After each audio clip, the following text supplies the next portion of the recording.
Assalamualaikum warahmatullahi taala wabarakatuh. Salam sejahtera, salam Malaysia Madani dan salam Kelantan Bumi Tercinta. Saya Muhammad Zamri Muhammad Zani bersama rakan saya Muhammad Zari Ashraf bin Harun.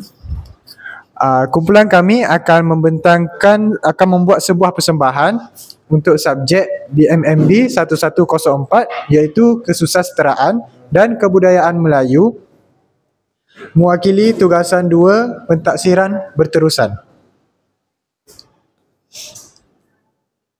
Di tugasan ini kami diarahkan untuk melafazkan pantun-pantun yang dipilih daripada tugasan 1 dengan nada dan intonasi yang benar.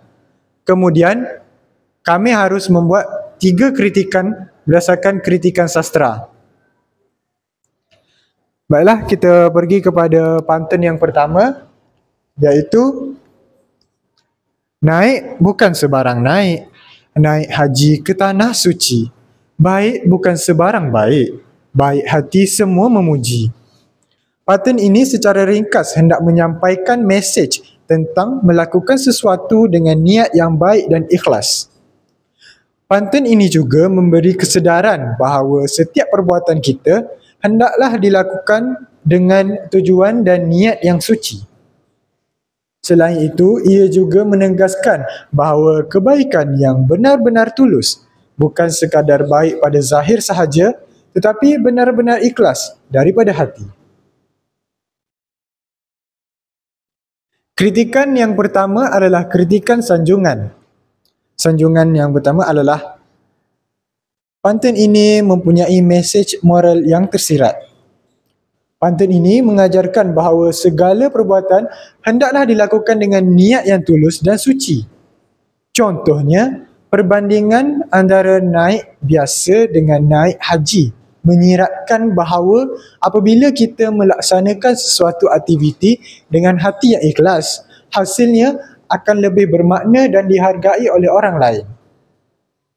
Sanjungan yang kedua adalah pantun ini mempunyai keindahan diksi dan pemilihan kata. Penggunaan frasa bukan sebarang pada kedua-dua bahagian pantun memberikan penekanan yang mendalam. Pemilihan kata ini bukan sahaja menjadikan perbandingan antara tindakan biasa dan mulia lebih jelas, malah ia juga mengukuhkan irama dan daya tarikan pantun melalui bahasa yang padat dan bermakna. Sanjungan yang ketiga ialah struktur rima dan teknik penyampaian, di mana pantun ini mengikuti struktur 4 baris tradisional dan pantun ini menyampaikan mesej melalui 2 bahagian utama iaitu pembayang dan maksud.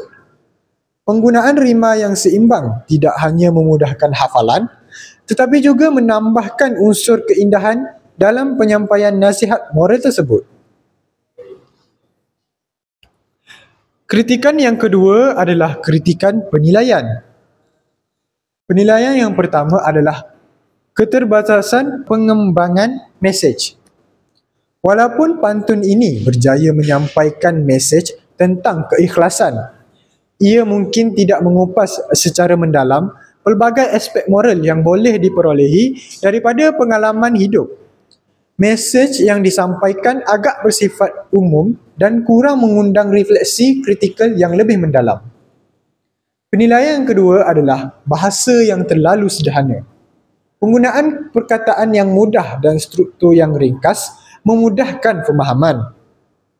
Namun, pada masa yang sama, kekayaan bahasa dan variasi ungkapan mungkin terhad. Hal ini boleh menyebabkan pantun terasa monoton bagi pendengar atau pembaca yang mencari kedalaman bahasa dan inovasi dalam penyampaian puisi tradisional. Monoton bermaksud tiada perubahan ataupun seragam dari segi nada, intonasi dan variasi. Penilaian yang ketiga adalah simbolisme yang mungkin stereotip. Perbandingan antara naik dengan naik haji menyampaikan imej yang kuat, tetapi juga berisiko mengukuhkan stereotip tertentu. Simbol tersebut mungkin tidak mencerminkan realiti atau variasi pengalaman setiap individu, malah boleh menimbulkan perasaan eksklusiviti atau perbandingan yang tidak relevan bagi mereka yang tidak mampu atau tidak memilih untuk menunaikan haji. Kritikan yang ketiga adalah kritikan teguran. Teguran yang pertama adalah memperkayakan pergambaran simbolik, di mana saranan agar pantun dapat mengembangkan lagi simbol-simbol yang digunakan. Selain daripada perbandingan naik dan naik haji, boleh juga ditambahkan elemen-elemen simbolik yang lain mewakili pelbagai aspek kehidupan. Ini akan menjadikan pantun lebih universal dan relevan kepada pelbagai lapisan masyarakat. Teguran yang kedua adalah pendalaman bahasa dan ungkapan. Disarankan untuk memperhalusi pemilihan kata dan struktur ayat agar bahasa yang digunakan tidak terlalu mudah ataupun biasa. Penggunaannya ungkapan yang lebih puitis dan mendalam boleh menambah kekuatan emosi dan juga keindahan estetika, sekaligus mengajak pembaca atau pendengar untuk merenung dengan lebih mendalam. Kita pergi kepada pantun yang seterusnya, ya. Dari Teluk pergi ke Pekan, singgah bermalam di Batu Lima. Sekalian makhluk Tuhan jadikan, kaya miskin dipandang sama. Pantun ini menekankan bahawa semua makhluk yang diciptakan Tuhan adalah sama tanpa mengira kedudukan ataupun status. Pantun ini juga menyeru agar kita tidak membezakan layanan terhadap seseorang hanya kerana mereka itu kaya ataupun miskin. Di samping itu, ia juga mengajak kita untuk mengamalkan nilai-nilai murni, saling menghormati dan tidak memandang rendah kepada sesiapa sahaja. Kritikan yang pertama untuk pantun ini adalah kritikan sanjungan. Sanjungan yang pertama adalah pantun ini menekankan kesamarataan. Mesej kaya miskin dipandang sama menonjolkan keadilan sosial yang mengingatkan bahawa setiap insan wajar dilayan setara tanpa membezakan pangkat ataupun harta. Yang kedua adalah pantun ini menggunakan bahasa yang ringkas tetapi berkesan. Penggunaan perkataan mudah dalam baris pembayang dan maksud menjadikan pantun ini jelas dan mudah difahami oleh semua, namun tetap menyampaikan nilai moral yang kukuh. Yang ketiga, pantun ini mempunyai keindahan struktur pantun tradisional dengan rima yang teratur, iaitu A, B, A, B, dan pembahagian pembayang serta maksud yang kemas. Pantun ini mengekalkan ciri-ciri warisan puisi Melayu yang puitis dan merdu apabila dilafazkan. Kritikan yang kedua adalah kritikan pendekatan. Pendekatan yang pertama adalah pendekatan pemahaman konteks budaya. Pantun ini lebih mudah dihayati jika dikaitkan dengan budaya dan nilai masyarakat Melayu tradisional, namun pemahaman pembaca moden mungkin terhad jika tiada penerangan konteks. Dengan menambah latar belakang budaya dan situasi sosioekonomi zaman dahulu, pembaca dapat memahami dengan lebih mendalam kenapa nilai kesamarataan ini menjadi isu penting dalam pantun ini. Pendekatan yang kedua adalah pendekatan penafsiran nilai sejagat. Meskipun pantun ini menekankan nilai universal, iaitu keadilan sosial, penafsiran boleh diperluas lagi supaya lebih relevan dengan pelbagai latar belakang masyarakat. Ia juga boleh melibatkan contoh situasi semasa seperti ketidaksamarataan ekonomi ataupun diskriminasi sosial, yang mana ia dapat menunjukkan bagaimana mesej pantun ini masih terpakai dan bermanfaat dalam konteks dunia moden. Kritikan yang terakhir untuk pantun ini adalah kritikan penganalisisan. Yang pertama adalah pendekatan literal yang terhad. Analisis cenderung menumpukan pada makna literal pantun tanpa meneroka lapisan simbolisme dan metafora yang lebih mendalam. Ini mengakibatkan tafsiran yang kurang holistik terhadap nuansa dan kehalusan mesej yang tersirat. Yang kedua, kurangnya pendalaman unsur estetika. Analisis tidak banyak menyinggung bagaimana elemen estetika seperti irama, pemilihan kata dan struktur rima turut memperkukuhkan penyampaian pesan. Padahal, aspek-aspek inilah yang memainkan peranan penting dalam menjadikan pantun bukan sahaja indah didengar, tetapi juga lebih berkesan dalam menyampaikan nilai-nilai moral yang terkandung. Okey, kita pergi kepada pantun yang ketiga. Pantunnya berbunyi, bagaimana titi takkan dialih, tiang patah lantainya rosak. Bagaimana hati tidak akan pedih, abang berharta suka berlagak. Okey, pantun ini membincangkan isu sosial yang relevan dalam kehidupan seharian. Ia juga menyentuh kepada kesan sikap sombong seseorang yang kaya terhadap orang lain. Okey, pantun ini juga menggunakan bahasa kiasan untuk menyampaikan maksud secara tidak langsung tetapi mendalam. Okey, kritikan yang pertama, kritikan sanjungan. Okey, dalam pantun ini menggunakan bahasa kiasan yang menarik. Sebagai contoh pembayang, bagaimana titi tak akan dialih, tiang patah lantainya rosak. Ia melambangkan perubahan yang berlaku apabila sesuatu benda mengalami kerosakan.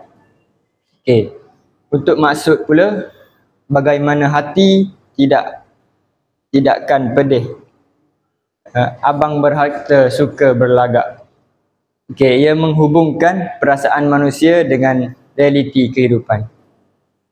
Okay, seterusnya, struktur pantun yang kemas. Okay, pantun ini menggunakan bentuk pantun tradisional 4 baris. Ia juga menggunakan rima AB yang menjadikannya mudah diingati dan sedap didengari. Okay, seterusnya, mesej tersirat dalam yang mendalam. Okay, pantun ini menegur golongan kaya yang angkuh dengan kekayaan mereka. Ia juga mengingatkan bahawa sikap buruk boleh menyebabkan kesan negatif kepada orang lain. Okey, kritikan yang seterusnya iaitu kritikan teguran. Okey, pertama, persepsi berat sebelah. Okey, pantun ini seolah-olah menggambarkan semua orang kaya bersikap sombong dan angkuh pada orang yang rendahan, orang miskin. Okey, ia tidak semua orang yang berharta mempunyai sikap sedemikian. Okay, seterusnya, stereotip negatif. Ia memberikan gambaran kurang adil terhadap golongan kaya. Sebab ia berhubung kait dengan atas iaitu persepsi berat sebelah. Okay, hakikatnya ramai orang berharta yang pemurah dan juga beradab. Mereka selalu menginfak, bersedekah kepada yang memerlukan. Yang seterusnya, kekurangan elemen penyelesaian.